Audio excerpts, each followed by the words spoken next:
Hello and welcome to the video. In this one we're going to look at printing from PaperSpace. The last video I did was an introduction to printing, and it gave a lot of reasons why you should always use PaperSpace. So check that out if you haven't already. PaperSpace are these tabs down on the right of Model Space. Model Space, as we know, we always draw 1:1. Whether it's meters or millimeters. And before you do anything on PaperSpace, you really need to know whether the drawing is in meters or millimeters. So good idea is just to measure something like the width of a road, and you can see that is 6775, so that must be millimeters. You can't have a road over 6 kilometers wide. So we know this drawing is in millimeters, and that will affect us later on when we start the scaling. So if I switch to the layout tab,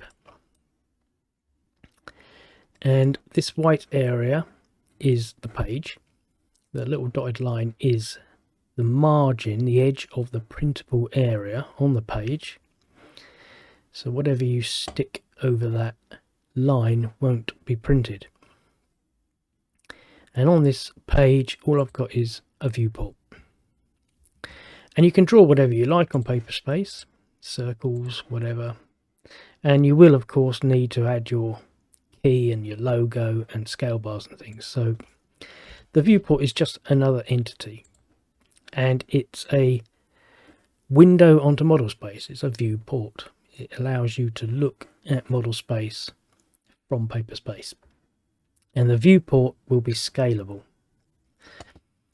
So it's essential that you have your properties box open, and you can do that from just select properties from the view tab,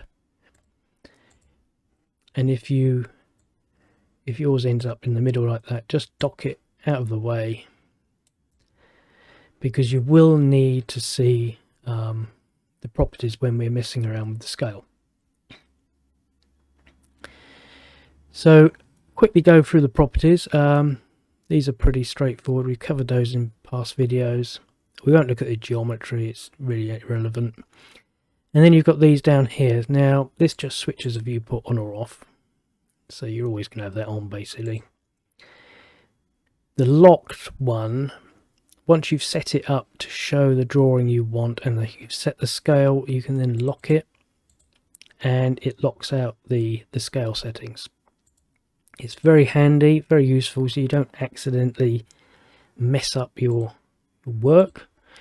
I don't use annotation scales, so I don't bother with that. These ones at the bottom are really not important for our simple means. But the two important ones, or the one important one, is the custom scale. The standard scale is just a list of scales which have been preset inside AutoCAD, and it's very likely it won't even have the scales you want on there. You can add scales to it and edit them, but whatever you select off the standard scale simply puts a value into the custom scale. So the custom scale is the important one, and if you're using meters, if your drawing is in meters, these scales won't even be correct because AutoCAD assumes millimeters. So you can really ignore standard scale, don't worry about it, although you may see a value, the correct value, appear sometimes when you change the custom scale. But again, it's just because that scale, that custom scale you selected, happens to be in the list. So the custom scale is the important value. And if yours is showing 0, and it shouldn't be because this has got a scale, we've got a drawing in there, it has been scaled, you need to type in units and set your precision as high as it will go. It's absolutely essential. You must see the precision. Click OK, and now when I select the viewport, you can see the important values. And the custom scale is just a factor. It's a sort of multiplication factor used by AutoCAD to determine how much of the model space we show. So to begin with, we want to set the page size properly, and you can either right click on your layout tab and select Page Setup Manager, or you can click the layout tab up the top, which only appears if you're actually in a PaperSpace, and select Page Setup. Select Modify, and you get your printing box up, and select your printer. I'm going to use AutoCAD PDF. You can use DWG to PDF. It's not as high resolution as these two AutoCADs. And the page size, I'm going to go for A2 on this. ISO A2 landscape. So this is width times height, so the width is bigger than the height, so that's the landscape version and that's the portrait version. I'll select him. You could select full bleed if you won't need a margin. ISO full bleed, but I always like to have a margin.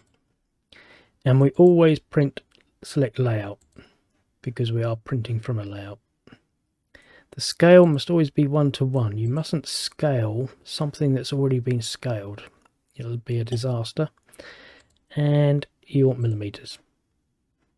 Check the override orientation is landscape, and I'm going to select plot transparency in case I've got some transparent objects.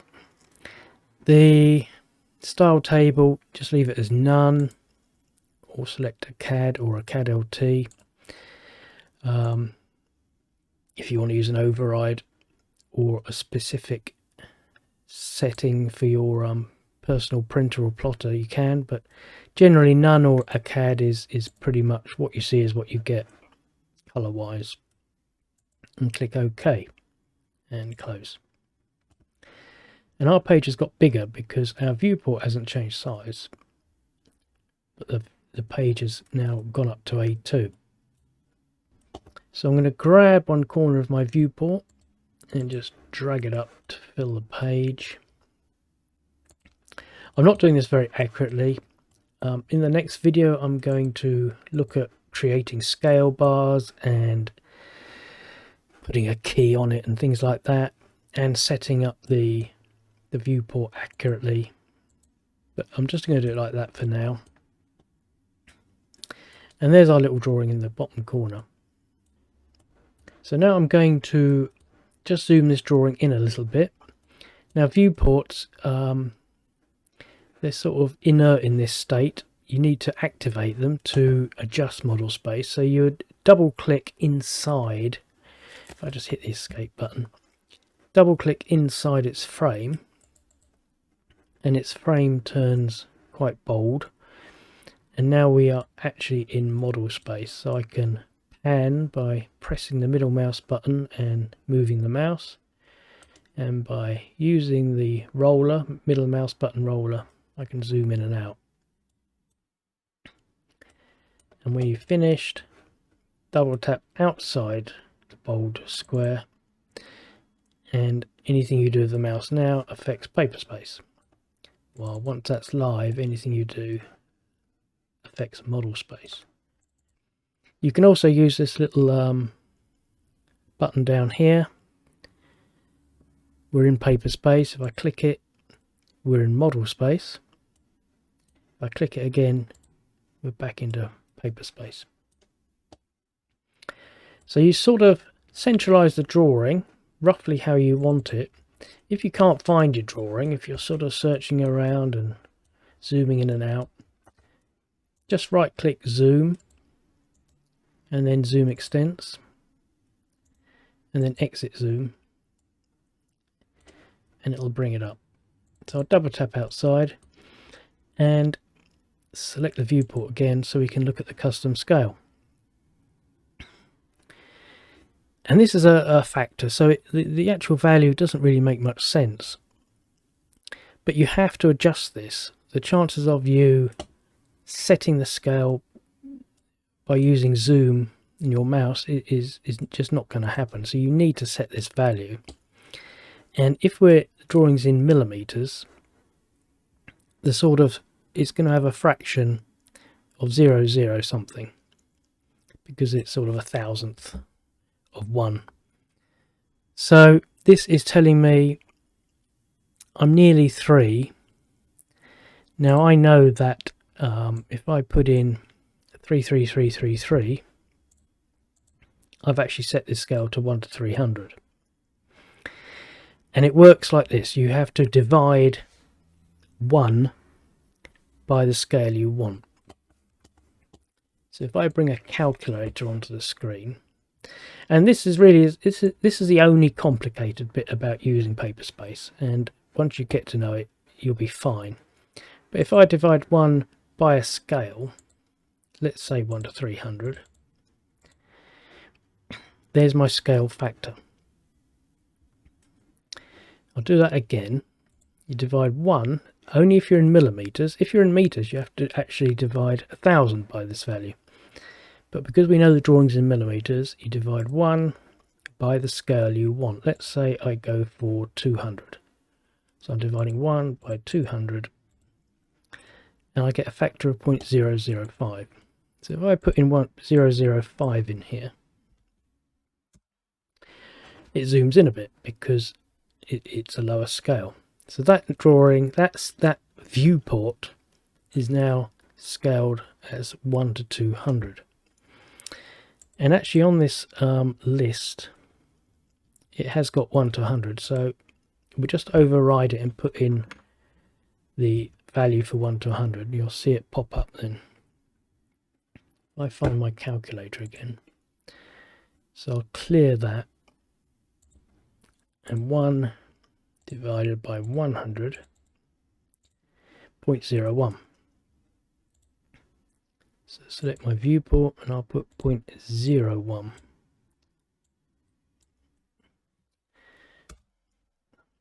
So it's zoomed in again because it's now 1 to 100, and you can see the standard scale has come up because it's on the list. Now you can add other scales to the list, as I've said, but it's really not worth the trouble. It's just wasting time, because you're going to be so good at doing this you won't need it. So let's go back to showing what we want to see. That's the best I can do with the mouse. I just need to zoom in a little bit more because I want this to fill the sheet. Have a look at the scale. That's up to, actually if I set that to 25, now I know that's 1 to 400 into there, and I can show you that because if I go 1 divided by 400, I get 0.0025. See, after a while you will you'll know all these values off by heart, and you won't have to do any calculating or anything. So that's 1 to 400, and the next sort of valid scale is really 1 to 300, which is 333, and you put all the 3's in because it's recurring. And that really is good enough because I've got my trees on there. I don't need to see the ends bits of that river and things, so I can use 1 to 300 there quite happily. And what I'll do, I'll just bring in an image from a PDF I've created, which I'm going to put in the link. Copy. I'll just paste it in here.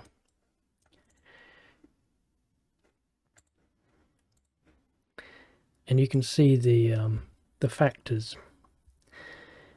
So there's our 1 to 300, 0.003333, 250, 200. So all we're doing is dividing 1 by the scale you want, and you get your factor. And the main ones you will be using are between 1 to 100, possibly up to 1 to 500. So it'll be these values here. And you can see the equivalent values for doing it in meters. What I should do, I should just flip to the meter drawing. and quickly set this up like we did the other one.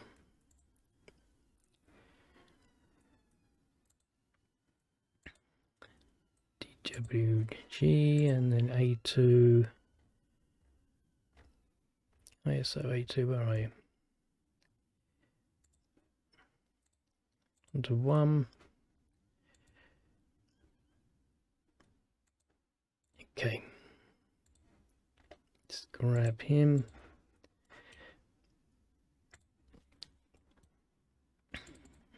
And zoom that in a bit.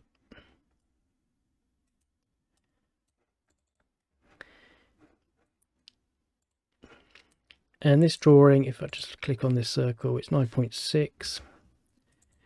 While if I go into the millimeters drawing, this circle is 9,600. So this is in millimeters, because that should be 9.6 meters.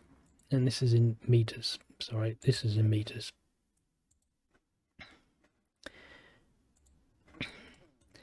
So let's have a look at the scale factor for this. I'll just quickly check the units are giving us plenty of precision.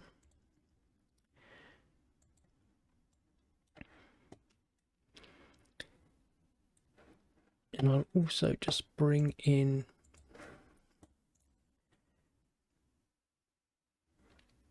that little chart.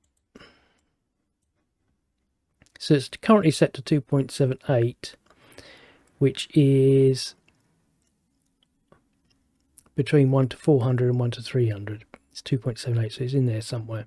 So if I select him to 3.33,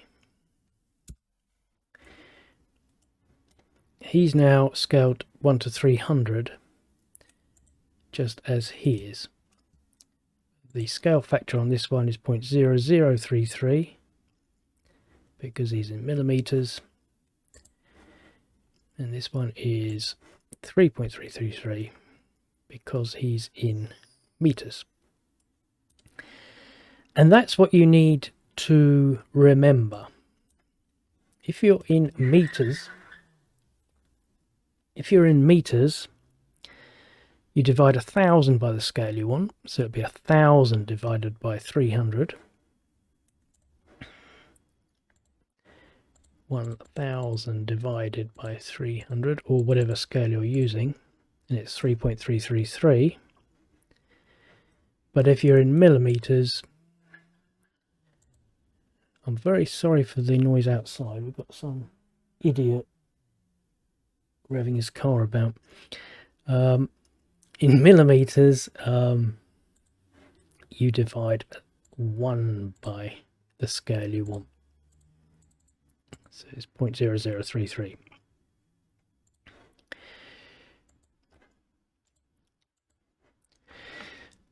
And that's all you need to remember.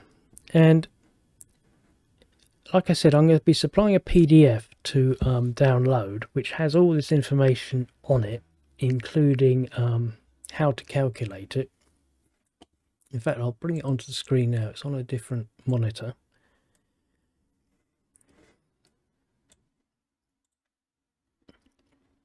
So here's the table. Here's the instructions for setting it all up, which is what I've just gone through. So this little chart really just helps you quickly work out what paper size you need to display a particular scale. And these values are the size of the site. These are in meters, these values in here. So if I just click on my, let's use the meters one. All you would do is just measure the longer side of the site. So if yours is orientated further up, it might be a portrait, you'd measure from the north to the south. But use a circle or a measure tool, whatever you like, and say, well, I want roughly from there to there to be shown. And that distance is 173 meters. Like I said, it's more professional to use the distance tool. So let's use that. Yeah, about 173 meters. And then you would go to your table here and see where 173 ends up. Now, if I use A4 sheet, I'm going to have a very big scale, and the text will probably be unreadable because it'll be so small. A3, it's coming down, it's still quite high. A2, I'm between 1 to 250 and 300 because it's 173 we're looking for. A1, the scale's getting much lower, which is good, and AO, it's down here 1 to 150. And you have to balance up your page size with your scale.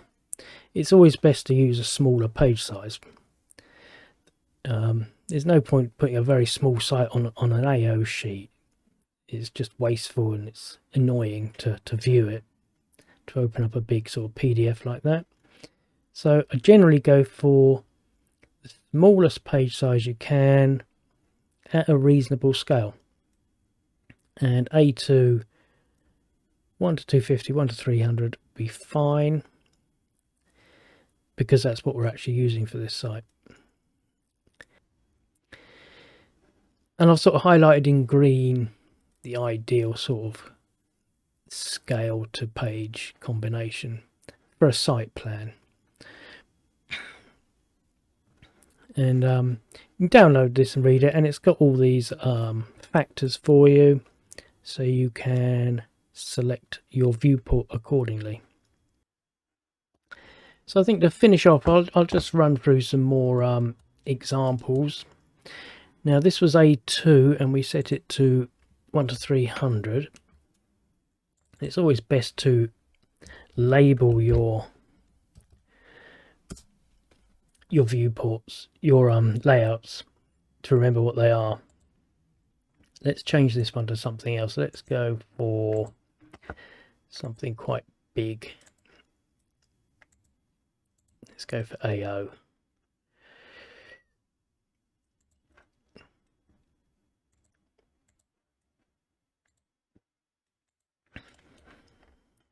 Let's grab my viewport corner, bring him up. And if you lose your viewport at any time, just add a new one.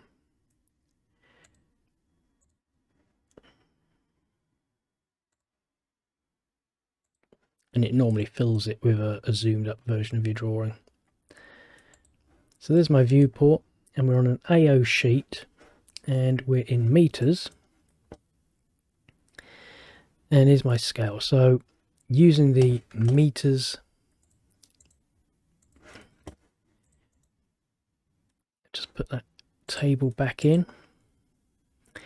So my scale is 5.67 and I'm in meters. So it's between 1 to 200 and 1 to 150 at the moment. And these scales are sort of recognised. 1 to 125 is a recognised scale, and that's a handy one because it's slap bang in the middle of these while the others jump. I mean 1 to 300 isn't necessarily that recognised, but I've found them on scale rulers. So all these are on scale rulers. So this is between these two. So if I put in 6.66, and you have to do the 6 recurring. So that's 1 to 150. Or I can just put in a 5. And that's 1 to 200. Just pan them out again. And you must be very careful when you set your scale and you double tap, say, to set the pan, you don't accidentally rotate at the same time like I just did there, because it messes up your scale and you've got to reset it again. Which is why once you've set it up, we lock it. Just like that. So now if I double tap and move the mouse or the mouse wheel, I can't change the viewport setting. It's locked to custom, it's locked to the 5. So that's an AO sheet, and that is 1 to 200.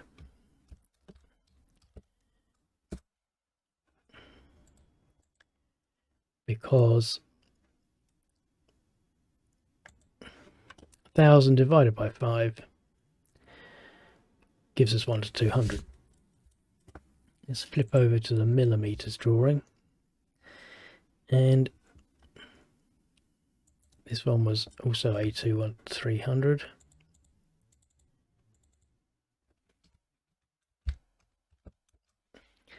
So I'll just click that little plus button to get a new layout.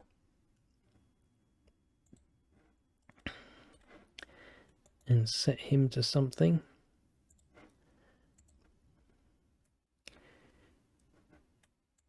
Let's go down to, sorry, let's select the ISO A4.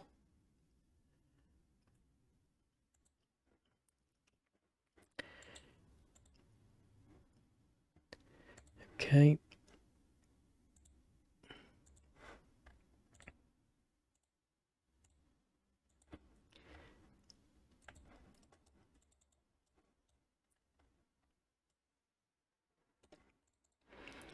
And see what he is. And he's 0.001 something, which is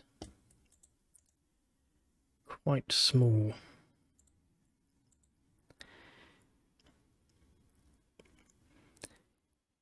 He's down here at 0.0011, so he's actually greater than 1 to 750.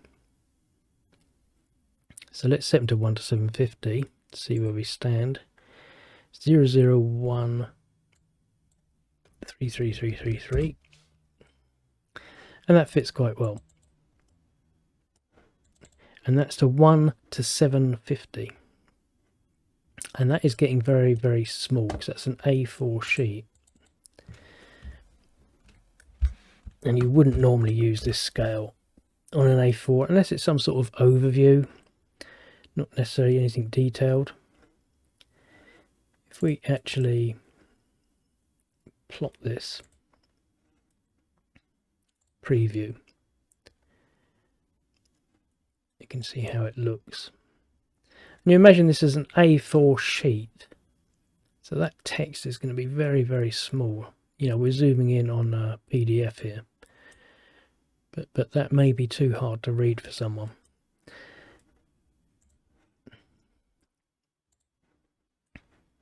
So that's A4 750, and it's really as simple as that. Just keep in mind with your millimeters or meters and what to expect from a scale factor. If I zoom right in there, let's have a look what the factor is now. 0.02. Well, that's very close. That's above 1 to 50. And in fact, I think there's a standard scale on here for 1 to 50. There you go. Yeah, 1 to 50 is coming out at 0.02. If I set it to 1 to 100, 0.01, 0.01, 1 to 100. So that's it. I think that's given you plenty to get on with if you're working through this tutorial. And sort of, you know, get accustomed to these values. It is the only complicated bit of using PaperSpace. Otherwise, you know, using PaperSpace is the same as model space. It's no big deal. It's just these custom scale factors which you need to get a handle on. Okay, thank you very much, and bye bye.